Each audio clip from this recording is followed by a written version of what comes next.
Hello అండి, నమస్తే. నేనైతే ఈరోజు మా మిద్దె తోటలో ఉన్న ఆకుకూర తోట అయితే పప్పు చేస్తున్నానండి. ఇప్పుడైతే చూడండి, ఫ్రెష్గా అయితే ఆకుకూర ఎలా ఉందో. పనగంటి కూర అండి. మొన్నైతే హార్వెస్ట్ చేశానండి. చేసాక కొంచెం కంపోస్ట్ చేస్తే మళ్ళీ చక్కగానండి పెరిగేసిందండి. ఇవి కానీ మనం కట్ చేయకపోతే మాత్రం వెంటనే పురుగైతే వచ్చేస్తుందండి, మిడతలు తినేస్తున్నాయండి. అందుకే ఇప్పుడైతే హార్వెస్ట్ చేసుకున్నామండి. చూడండి ఎలా ఉందో.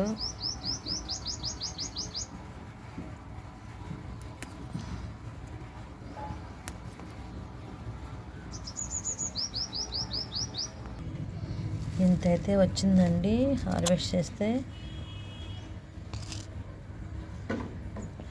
చక్కగా మళ్ళీ మనం దీనికి కొంచెం కంపోస్ట్ ఎరువించుకుంటే మళ్ళీ మనకి త్వరగా లేదు నెక్స్ట్ వీక్ చివరికాలం మనకు వచ్చేస్తుందండి. ఇంకా మన మిద్దె తోటలో టమోటాలను పచ్చిమిర్చి కూడా ఉన్నాయండి. పప్పుతో పాటు అవి కూడా మనం హార్వెస్ట్ చేసుకున్నామండి. ఇక్కడైతే మిర్చి వచ్చేసిందండి. ఈ మిర్చి కూడా మనం పప్పులోకి వేసుకున్నామండి. హార్వెస్ట్ చేస్తున్నాను.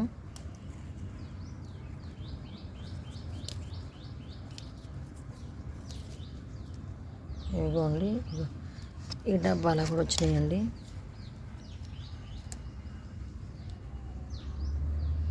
వేరొక మొక్కలో కూడా ఉన్నాయండి, దానిలో కూడా మనం హార్వెస్ట్ చేసుకున్నాము.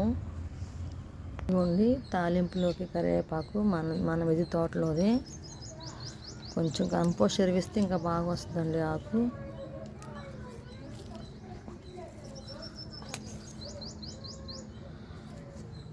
కొంచెం పుదీనా వేసుకున్నామండి. కొంచెం ఎక్కువ వేసుకుంటే స్మెల్ వస్తుంది. కొంచెం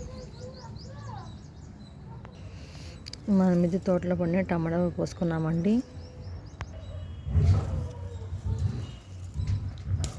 చాలా బాగా పండియండి. నేనే ఉంచాను కావాలని, మొత్తం పండి దాకా ఉంచుకున్నాను.